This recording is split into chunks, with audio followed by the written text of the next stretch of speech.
الحمدللہ رب العالمین، اللہ کا کروڑ شکر احسان ہے کہ اس نے ہماری تمام تر نافرمانیوں کے باوجود بھی پھر آج ہم پر مہربانی کی، اور آج بھی ہمیں ہماری غلطیوں کی وجہ سے، ہماری کوتاہیوں کی وجہ سے، ہماری بے ادبیوں کی وجہ سے بھی ہمیں اپنے ذکر سے محروم نہیں کیا، اور آج ہمیں پھر توفیق دے دی، آج ہم پھر یہاں موجود ہیں اور اس کی یاد کا سلسلہ جاری ہے۔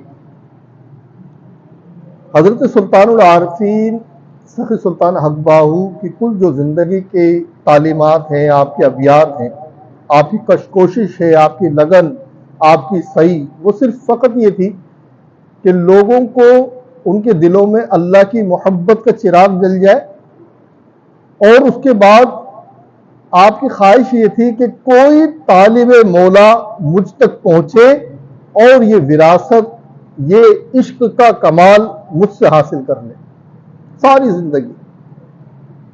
چنانچہ آپ لوگ اسے شکوہ بھی کرتے ہیں کہ لوگ آپ کی جب کتابیں پڑھیں تو اس میں ہمیں ایک شکوہ بھی نظر آتا ہے کہ لوگ آتے ہیں لیکن وہ اپنے دنیا کے مسائل اور دنیا کی پریشانیاں لے کر آتے ہیں۔ آپ فرماتے ہیں کہ میں نے 30 سال انتظار کیا کہ کوئی مجھ سے آ کے کہے کہ اے سخی سلطان باہو، مجھے اللہ سے ملا ہے، میں اللہ سے ملنا چاہتا ہوں، مجھے اللہ چاہیے، اس کی محبت درکار ہے۔ فرماتے ہیں میں نے 30 سال انتظار کیا، پھر جب اللہ نے چاہا تو پھر عاشقوں کی فوج بھی آپ کے در تک آئی۔ لیکن آپ فرماتے ہیں کہ دنیا میں انسان جب آتا ہے نا تو اپنا اللہ سے کیا ہوا وعدہ، جو اس نے وعدہ کیا تھا کہ میں دنیا میں جاؤں گا اور دنیا کی طرف متوجہ نہیں ہوں گا، یہ وعدہ وہ بھول جاتا ہے۔ دنیا میں جیسے تھوڑی مار پڑتی ہے نا انسان کو، تھوڑی پریشانیاں پڑتی ہیں، تو وہ تمام اصول ضوابط جو وہ جانتا ہے، شریعت قانون جانتا ہے، وہ تمام بھول جاتا ہے، صرف اسے اپنی پڑی ہوتی ہے۔ تو سلطان باہو ان تمام طالبان دنیا سے مخاطب ہو کر انہیں سمجھا رہے ہیں کہ اے طالب دنیا، تو کب تک دنیا کے طلب میں یوں جیتا رہے گا؟ کب تو تجھے مال کی، اپنے گھر کی، اپنے بچوں کی فکر ستاتی رہے گی؟ کبھی تو بے وقوفوں کی طرح ہنستا ہے، کبھی غمزدوں کی طرح رونا شروع کر دیتا ہے، تیرا یہ کھیل ہی ختم نہیں ہوتا۔ اور انسانی کیفیت دیکھیں، کبھی تو ذرا سی خوشی مل جائے تو انسان اتنا ہمکرا ہوتا ہے، لگتا ہے اس سے کوئی طاقتور انسان نہیں ہے، اگر اس کو پاور مل جائے تو وہ دوسروں کو بھی کچل کر اپنا راستہ اختیار کر لیتا ہے۔ اور فرماتے ہیں کہ یہ جو تو اس دنیا کی زندگی کے بھرم میں ہے اور جو اس کھیل تماشے کے اندر تو لگ گیا ہے، تو جانتا ہے تجھے کتنی مہلت ملی ہے۔ پھر ایک مثال دیتے ہیں بڑی خوبصورت سی، فرماتے ہیں کہ جو تیرے پاس زندگی میں وقت تجھے دیا ہے نا اللہ تعالیٰ نے، جسے تو بہت سمجھ رہا ہے کہ میں اس میں بہت ساری کامیابی جمع کر لوں، بہت ساری دولت کے انبار لگا لوں، بہت سارے گھر بنا لوں، بہت کچھ کر لوں میں۔ فرماتے ہیں فقط تجھے اللہ نے اتنی زندگی دی ہے کہ پانی کے برتن میں جب ایک پتاسا اوپر سے ڈالا جاتا ہے، پتاسا سمجھتے ہیں نا، جو چھوٹا سا شکر کا بنا ہوا ہوتا ہے، شکر پارا ٹائپ کا ہوتا ہے گول سا، تو جب اس کو ہم پانی میں ڈالتے ہیں تو وہ پانی میں حل ہو جاتا ہے۔ تو اس کو حل ہونے کتنا وقت لگتا ہے؟ زیادہ سے زیادہ 1 منٹ یا 2 منٹ۔ تو فرماتے ہیں طالب دنیا، تجھے کس چیز میں دھوکہ ڈالا ہے؟ تجھے جو مہلت ملی ہے وہ فقط اتنی ہے جتنی دیر میں پانی کے گلاس میں ایک پتاسا ڈالے اور وہ پتاسا جو پگھلتا ہے، تجھے حقیقت میں اتنا وقت ملا ہے۔ اب اگر کوئی دیر ہوشیار ہوگا، زیادہ عقل مند آدمی ہوگا تو وہ حساب لگائے کہ نہیں یار، پتاسے سے زیادہ ہے ہماری زندگی، پتاسے سے زیادہ ہے۔ اگر ہماری زندگی پتاسے سے زیادہ ہے تو ہم نے سب نے اپنی زندگی کا بہت بڑے بڑے حصے گزار لیے، کسی نے 60 سال گزار لیے، کسی نے 40 سال گزار لیے، کسی نے 30 سال، کسی نے 60 سال، کسی نے 70 سال۔ تو ذرا جو آپ نے پیچھے 60 سال 70 سال گزارے ہیں تو آپ اسے پکڑ کر تو دکھائیں۔ آپ اتنا سا بھی نہیں پکڑ سکتے جتنی دیر میں آپ نے پتاسا ڈالا تھا اور پگھل گیا۔ تو سلطان باہو فرماتے ہیں تجھے دھوکہ ہے کہ تجھے لگتا نا مہلت تجھے بہت زیادہ مل گئی، تو مہلت تجھے نہیں ملی، تیری زندگی تو فقط اتنی ہے جتنی پانی میں ایک پتاسا گھلنے میں دیر لگتی ہے۔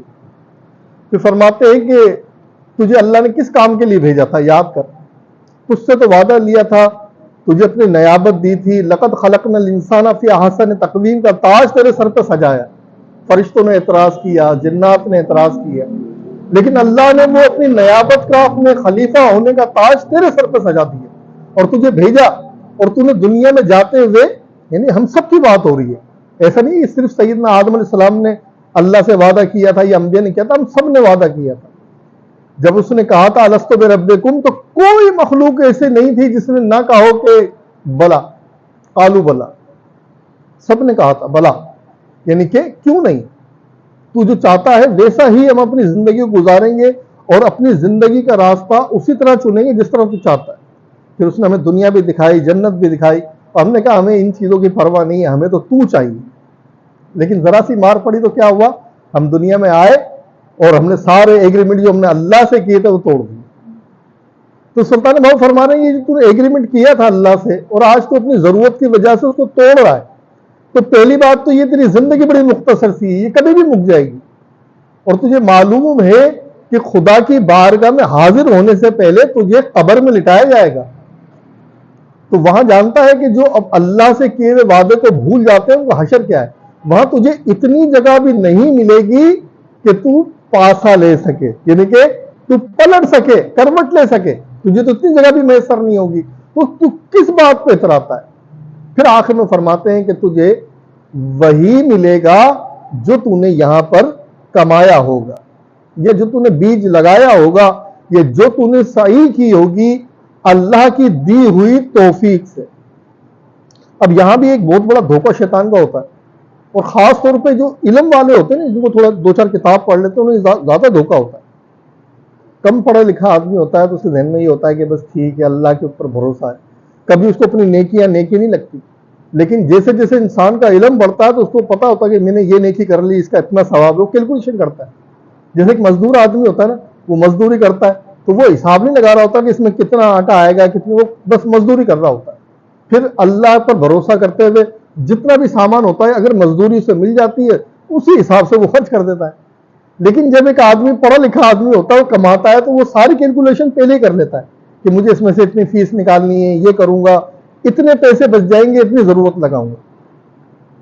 تو جتنی بھی انسان نیکی کرتا ہے نا، یاد رکھیں وہ اللہ کی توفیق سے ہوتی ہے. اللہ توفیق دیتا ہے اور بندہ کوئی بھلائی کا کام کر لیتا ہے. اور حقیقت کیا ہے؟ حقیقت تو بھلائی کی یہ ہے کہ بندہ خود کو پہچانے، پھر اپنے رب کو پہچانے، اپنے مرشد کو پہچانے. خود کو پہچانے، خود کو پہچاننے کے لیے کیا کرے گا؟ مرشد کو تلاش کرے گا. پھر اسے مرشد عطا کر دیا جائے گا تو پہلے وہ خود کو بھی پہچان لے گا. جیسے ہی اسے خود کی پہچان ہوگی تو کس کی پہچان ہو جائے گی؟ مرشد کی.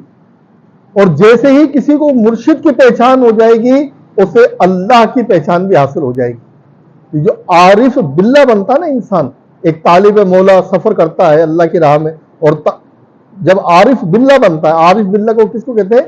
جو اللہ کو پہچان. تو اللہ کی پہچان سے پہلے کیا لازم ہے؟ مرشد کو پہچانے اور خود کو پہچانے.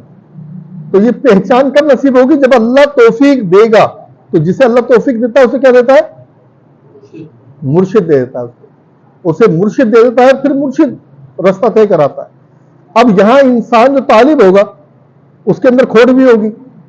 جب ہم اپنے مرشد کے پاس گئے، بابا صاحب کے پاس ہم جب جاتے تھے تو بابا صاحب سے ہم یہ تھوڑی بولتے تھے کہ ہمیں اللہ سے ملا دیں. ہم تو بابا صاحب سے کہتے تھے کہ بابا صاحب ہمیں تو یہ والا وظیفہ جو نا ہمارا کامیاب ہو جائے. مجھے خاص طور پہ ان چیزوں کا بڑا شغف تھا، تو مجھے دانا سلیمانی دے دیں، مجھے کشف قبور دے دیں، مجھے یہ دے دیں، وہ دے دیں. اب بابا صاحب فرماتے تھے کہ بابا تمہیں اللہ نہیں دے دے. بابا صاحب ان کی جو تعلیمات تھی، ان کا جو محور تھا وہ یہ تھا کہ یہ سارے کھیل تماشے، جتنا بھی زندگی نے موقع دیا اور میں نے بابا صاحب سے کچھ بھی مانگا کبھی بھی، تو بابا صاحب اس کے اگینسٹ میں کہتے تھے کہ یہ ساری چیزیں بابو کھیل تماشا ہے، یہ ساری چیزیں کھیل تماشا. اس وقت تو مجھے سمجھ نہیں آتی تھی. مجھے لگتا تھا کہ شاید بابا صاحب یہ باتیں ٹالنے کے لیے کہتے ہیں، کہ بابا صاحب دینا نہیں چاہتے، یہ میری عمر کا دیکھ کر کے میری عمر کم ہے تو شاید بابا صاحب نہیں دینا چاہتے، یا جیسے خود بابا صاحب فرماتے تھے کہ ہر کوئی ان باتوں کو سنبھال بھی نہیں سکتا، تو شاید میری کم عمری کی وجہ سے بابا صاحب اس طرف توجہ نہیں کر رہے. لیکن وہ جو تربیت تھی نا کہ بابا صاحب کے بارگاہ میں جب حاضر ہوئے تو بابا صاحب نے اسی دن سے تربیت شروع کر دی. اور جب میں کہتا مجھے یہ کرنا ہے وہ کرنا ہے، بابا صاحب یہ کہتے تھے کہ تم نے سب سے پہلے جو نا یہ وظیفے چھوڑو، سب سے پہلے لا الہ الا اللہ کا وظیفہ نا وہ کرو. تو میں کہتا بابا صاحب وہ تو میں نے کیا ہوا ہے، پھر کرو. کیونکہ پہلے تم نے لا الہ الا اللہ جو پڑھا تھا نا وہ پڑھا دنیا کے لیے تھا، کیونکہ ہماری نظر میں تو دنیا تھی نا کہ یار یہ کر لیں گے تو یہ موکل آ جائے گا، وہ کر لیں گے تو وہ موکل ہاتھ میں آ جائے گا. اب موکل آدمی کیوں چاہیے بھائی؟ ہمیں ضرورت کیا ہے موکل کی؟ ہمیں تو ضرورت نہیں ہے موکل کی، کیونکہ بابا صاحب بھی یہی کہتے تھے کہ دیکھو وہ بھی اللہ کی مخلوق ہے جیسے ہم اللہ کی مخلوق ہے. تو جیسے کسی پرندے کو قید کرتے ہیں تو کیا پرندہ قید ہونے کے بعد خوش ہوتا ہے کبھی؟ اب یہ باتیں جو دنیا دار ہو گئے نا، اور ہم دنیا دار تھے، ہماری اس وقت سمجھ میں نہیں آتی تھی باتیں کہ بابا صاحب کیا کہہ رہے ہیں. ساری دنیا جو ہے وہ ساری یہ کام کرتی ہے، اور جب ہماری باری آ رہی ہے تو بابا صاحب کہتے ہیں کہ یہ کسی کو ستانا نہیں چاہیے بابو، کسی کو تنگ نہیں کرنا چاہیے، تم اللہ اللہ کرو، اللہ ان سب کو تمہارے تابع کر دے گا. اور حقیقت یہی ہے کہ ایسا ہی ہوتا ہے. تو حضرت سلطان العارفین جو ہے، ان کی آج کے ابیات کا مقصد کیا تھا، ان کی تعلیمات کا مقصد کیا تھا؟ کیونکہ دیکھیں ان چیزوں کو صرف یہ نہیں ہوتا وقت ہم آئے جمع ہوئے، یہ اللہ کی توفیق سے بہت اچھی بات. ہم یہاں پر آئے، ہم نے اللہ کا ذکر سنا، اس کے بعد ہم ودا ہوئے، اللہ کی رضا کے لیے جمع ہوئے تھے، اللہ کی رضا کے لیے پھر بچھڑ گئے، پھر ایک ہفتے کے بعد ہماری ملاقات ہوگی، اچھی بات ہے. لیکن جو سبق ہے، جو بات ہے، اس کے اندر جو پنہا سبق ہے، وہ جس کو سبق سمجھ میں آ جائے گا تو وہ اس کو کیا ملے گی؟ اللہ کی ولایت، اللہ کی معرفت، اللہ کی پہچان مل جائے گی. اور جب اس کی پہچان حاصل ہو جاتی ہے تو انسان کبھی بھی کسی جگہ پر گرتا نہیں ہے، اس کے دل کو قرار بھی آ جاتا ہے، پھر وہ بھاگ دوڑ میں نہیں لگتا ہے، پھر اس کے دل کو قرار آ جاتا ہے. جب تکلیف آتی ہے تو بندہ سمجھتا ہے کہ یہ تکلیف کس نے دی؟ اللہ نے. تو اللہ سے زیادہ محبت کرنے والا کون ہے؟ تو پھر وہ پکارتا ہے جے سونا میرے دکھ تے راضی سکھ نو چولے پائی. پھر اس کو یہ تکلیف نہیں ہوتی کہ یار میری اولاد پریشان ہے، یا میں بیمار ہو گیا ہوں، یا فلاں مسئلہ ہو گیا ہے، یہ دولت کی کمی ہو گئی ہے، یا کسی اور چیز کی کمی ہے. تو وہ جو بھی کمی اس کی زندگی میں ہوتی ہے وہ کیا سوچتا ہے کہ اس کمی کا شکار مجھے کس نے کیا؟ اللہ نے. دیکھیں اللہ تعالیٰ چاہتا تو اپنے محبوب اعظم کو، جیسے سارے انبیاء کو، اس میں کافی بادشاہ ہے، سیدنا داؤد علیہ السلام کو بادشاہی دے دی، سیدنا سلیمان علیہ السلام کو بادشاہی دی.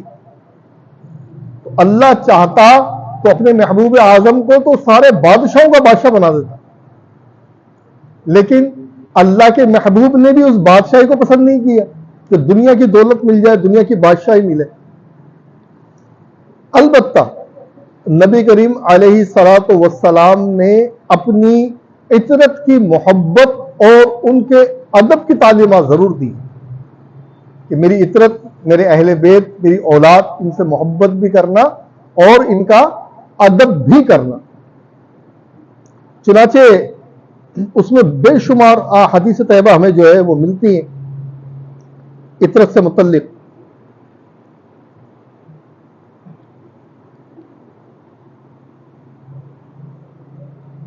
تو حصول برکت کے لیے میں 2 احادیث طیبہ جو ہے وہ آپ کی خدمت میں پیش کر دیتا ہوں تاکہ ہمیں حدیث سننے کا ثواب حاصل ہو جائے. حضرت ابن مخزمہ رضی اللہ تعالیٰ عنہ فرماتے ہیں کہ رسول اللہ صلی اللہ علیہ وسلم نے ارشاد فرمایا کہ فاطمہ میرے جگر کا ٹکڑا ہے، فاطمہ میرے جگر کا ٹکڑا ہے. تو جو چیز ان کو خوش کرے، یعنی کہ سیدہ فاطمہ کو خوش کرے، مجھے بھی اس سے خوشی ہوتی ہے، اور جو چیز اس کو تکلیف دے، یعنی کہ سیدہ فاطمہ کو تکلیف دے، وہ چیز مجھے بھی تکلیف دیتی ہے. اب یہ صحیح حدیث ہے، اور اس حدیث کو سنانے کی ایک وجہ بھی ہے کہ میں نے حدیث آپ کو کیوں سنائی. میں نے کہا کبھی کبھی علم بھی فتنہ ہوتا ہے، زیادہ علم آ جانا بھی کبھی کبھی فتنے کا باعث ہوتا ہے. تو میں ایک صاحب علم کی گفتگو سن رہا تھا، اور وہ ہیں بھی مفتی، تو کہنے لگے کہ بھئی یہ اس میں کیا کمال ہے کہ نبی کریم علیہ الصلوۃ والسلام نے فرمایا کہ فاطمہ میرے جگر کا ٹکڑا ہے. تو اس سے ان کی افضلیت کہاں سے ثابت ہوتی ہے؟ یعنی کہ وہ ان کا کہنے کا مطلب یہ تھا کہ ہر باپ کہتا ہے میری بیٹی جو ہے میرے جگر کا ٹکڑا ہے. تو ہر انسان کے کہنے میں اور نبی کریم علیہ الصلوۃ والسلام کے کہنے میں فرق کیا ہے؟ سب سے پہلے تو ہمیں یہ معلوم ہونا چاہیے. سب سے بڑا فرق تو یہ ہے کہ اللہ کے محبوب جب کہتے ہیں تو اللہ قرآن میں ارشاد فرماتا ہے یہ اپنی جانب سے کوئی بات نہیں کہتے. یعنی کہ جب حضور سید دو عالم علیہ السلام کی زبان مبارک سے کوئی بھی بات نکلتی ہے تو وہ من جانب اللہ سے ہوتی ہے، اور اس کا اتباع جس طرح قرآن کا اتباع ہے اسی طرح اس الفاظ کا بھی اتباع کیا جائے گا. پہلی بات تو یہ. پھر اگر ہم اس کو مثال سے سمجھنا چاہیں نا کہ نبی کریم صلی اللہ علیہ وسلم نے کیوں یہ مثال دی ہے اور اس کا معنی کیا بنتا ہے، تو آپ نے دیکھا ہوگا کہ لوگ کعبۃ اللہ جاتے ہیں حج کے وقت کے اندر، تو کچھ لوگ کیا لاتے ہیں وہاں سے آب زمزم لاتے ہیں. وہ کچھ بھی نہ لائیں، کھجور بھی نہ لائیں، تو کیا لاتے ہیں؟ زمزم لاتے ہیں. جب وہ زمزم یہاں پر آتا ہے اس زمزم کو آپ کھڑے ہو کے پی رہے ہوتے ہیں. تو میرا سوال یہ ہے کہ وہ جو زمزم ہے، وہ کنواں جو ہے وہ تو کعبۃ اللہ کے اندر ہے، تو آپ کیا لائے؟ میں کہوں گے بھئی یہ پانی کس کام کا؟ اگر کوئی آپ پر اعتراض کر دے کہ بھئی زمزم تو وہاں ہے، زمزم اس پانی کو کہتے ہیں جو کعبۃ اللہ کے اندر سیدنا اسماعیل علی نبینا علیہ الصلوۃ والسلام کی ایڑی سے نکلا. اور میں ایک دفعہ پہلے بھی اس نقطے کی طرف اشارہ دلا چکا ہوں کہ ہم سیدنا اسماعیل علی نبینا علیہ الصلوۃ والسلام کی ایڑی لگنا تو دیکھتے ہیں، لیکن یہ بھول جاتے ہیں کہ جب وہ ایڑی مار رہے تھے سیدنا اسماعیل علیہ السلام تو ان کی پیشانی میں نور مصطفیٰ جگمگا رہا تھا. تو سیدنا اسماعیل علیہ السلام کی بالکل ان کا معجزہ ہی ہے. لیکن حقیقت میں دیکھیں گے تو اللہ کے رسول صلی اللہ علیہ وسلم جو تمام انبیاء کے سردار ہیں یہ ان کا معجزہ ہے. کیوں؟ نور مصطفیٰ پیشانی اسماعیل میں جگمگا رہا تھا.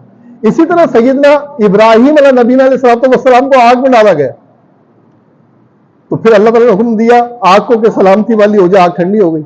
اب ظاہر میں دیکھیں تو کس کا معجزہ ہے؟ ابراہیم علیہ السلام کا معجزہ ہے. لیکن حقیقت میں باطن میں دیکھیے کہ ابھی سیدنا ابراہیم خلیل اللہ کے یہاں اولاد نہیں ہوئی. آپ کی اولاد کب ہوئی ہے؟ تقریباً جب 90 سال آپ کی عمر ہو گئی پھر آپ کے بیٹا ہوا.